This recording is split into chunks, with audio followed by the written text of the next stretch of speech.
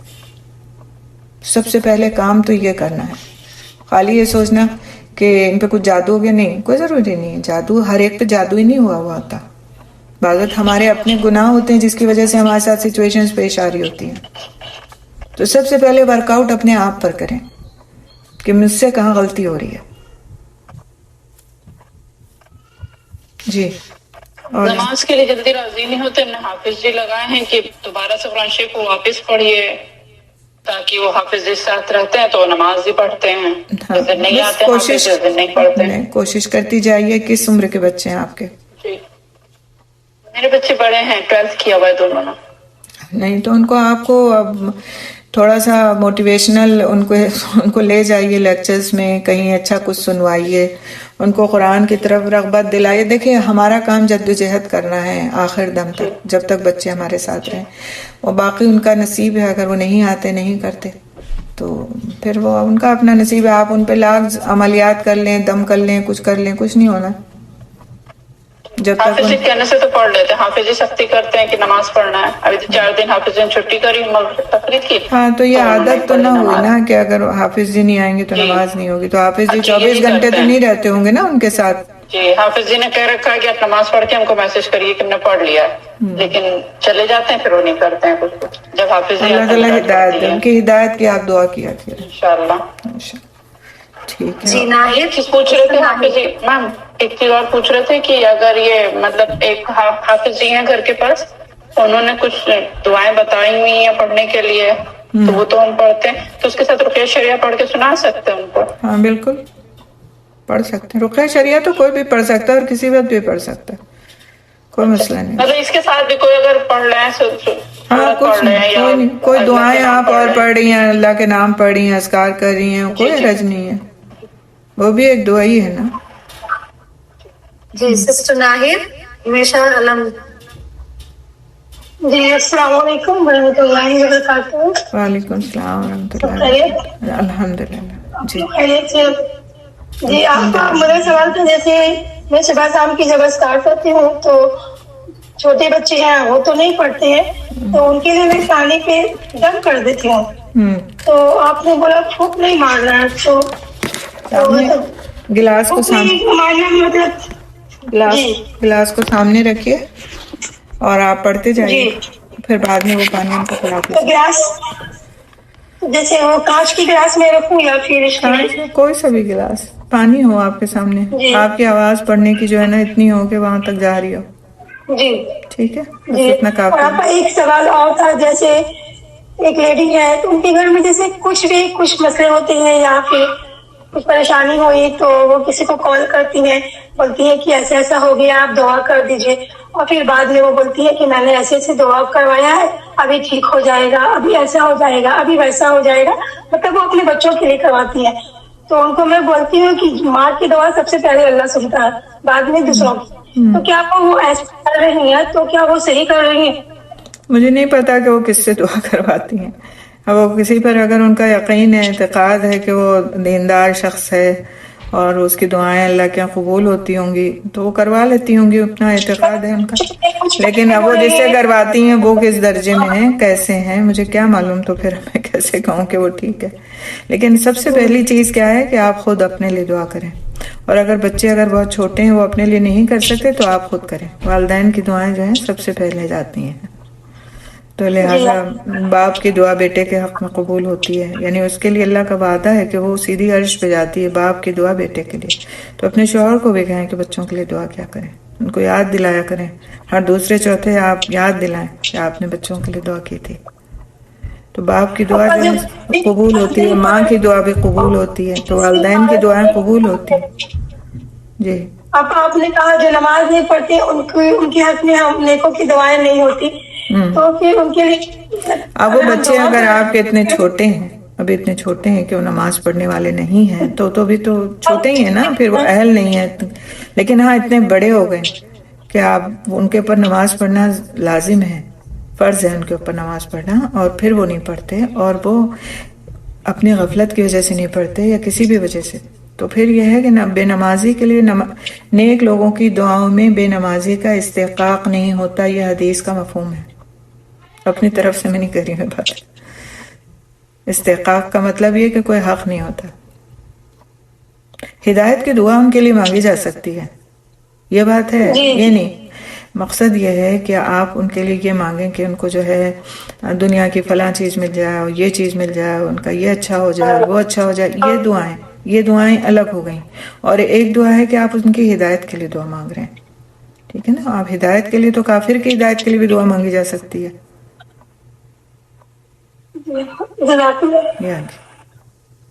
G sister Roohi and شمع بیگم. السلام علیکم و رحمۃ اللہ وبرکاتہ. وعلیکم السلام و رحمۃ اللہ وبرکاتہ. جی یہ اٹیچ باتھ روم رہتا ہے تو اس میں وضو کر سکتے ہیں کیا؟ ہاں بالکل کر سکتے, بالکل کر اچھا, سکتے. وضو کا پانی باتھ روم میں اگر جائے بہ کے تو کوئی حرج نہیں, اور کہاں جائے گا بہ کے, بھائی واش روم کی نالی میں جائے گا نا, تو پانی کوئی حرج نہیں اس میں. جی شمع. السلام علیکم و رحمۃ اللہ وبرکاتہ. وعلیکم السلام و رحمۃ اللہ وبرکاتہ. میم ہمیں بھی یہی پوچھنا تھا کہ جیسے نہاتے میں تو وضو کر لیتے ہیں, تو وہ وضو سے نماز پڑھ سکتے ہیں؟ جی پڑھ سکتے ہیں, بالکل پڑھ سکتے ہیں.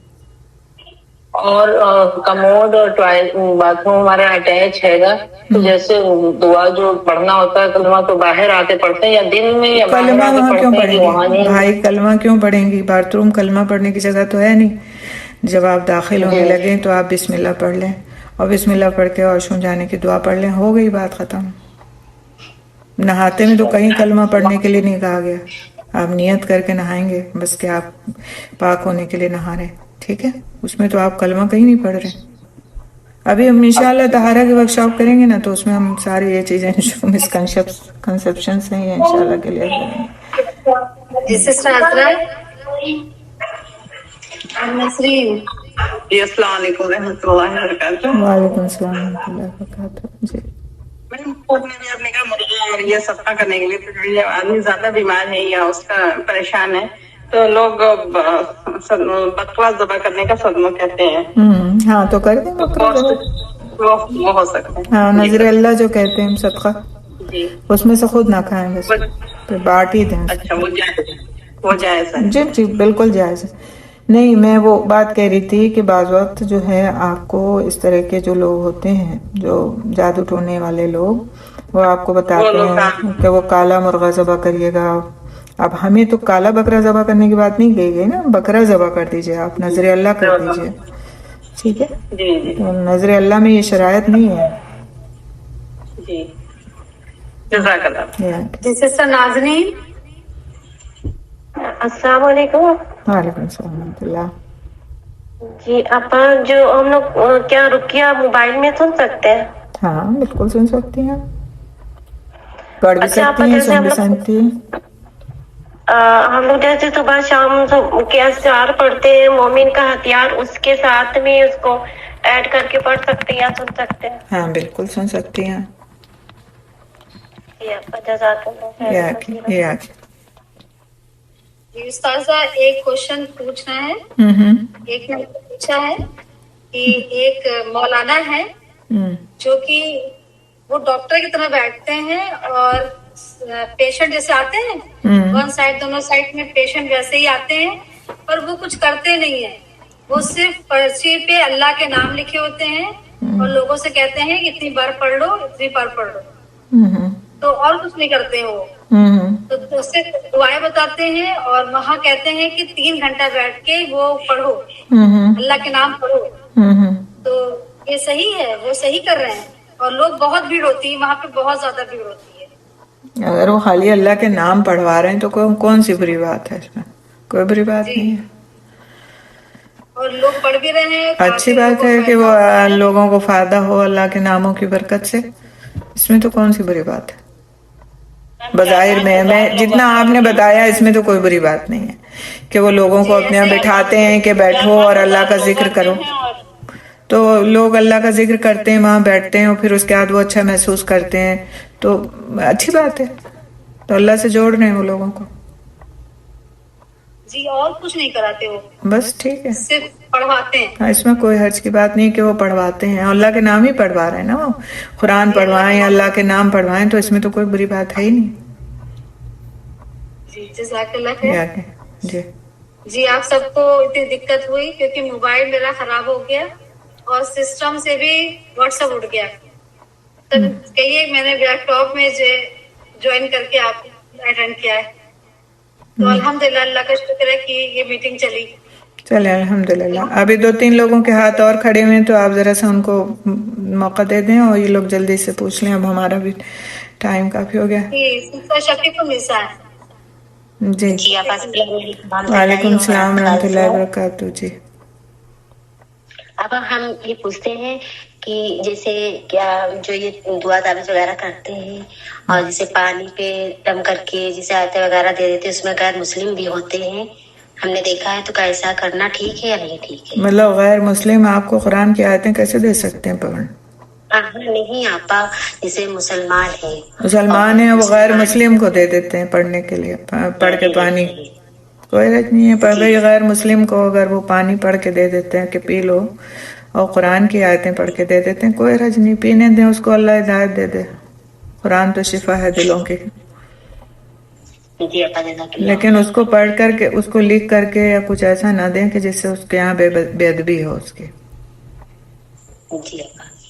دم کر کے پانی دے پلانے میں کوئی حرج نہیں, لیکن کچھ لکھ کے ایسی چیز کہ پھر وہ اس کا ادب نہ کر سکے, اس کو رکھ اٹھا نہ سکے, کیونکہ ظاہر پڑھے گا تو ہے نہیں, وہ لے جا کر کے تو کہیں رکھ ہی دے گا, تو اب اس کو تو پتہ نہیں کیا لکھا ہے اس میں, تو وہ اس سے بے ادبی بھی ہو سکتی ہے. وہ نہ کرنا, وہ نہیں کرنا چاہیے.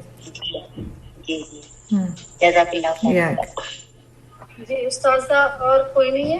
ٹھیک, سب کے سوال ہو گئے الحمدللہ.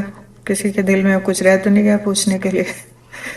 جی جس کو پوچھنا ہے وہ اپنا ہینڈ ریز کر سکتا ہے. ہاں ٹھیک ہے الحمدللہ ثم الحمدللہ.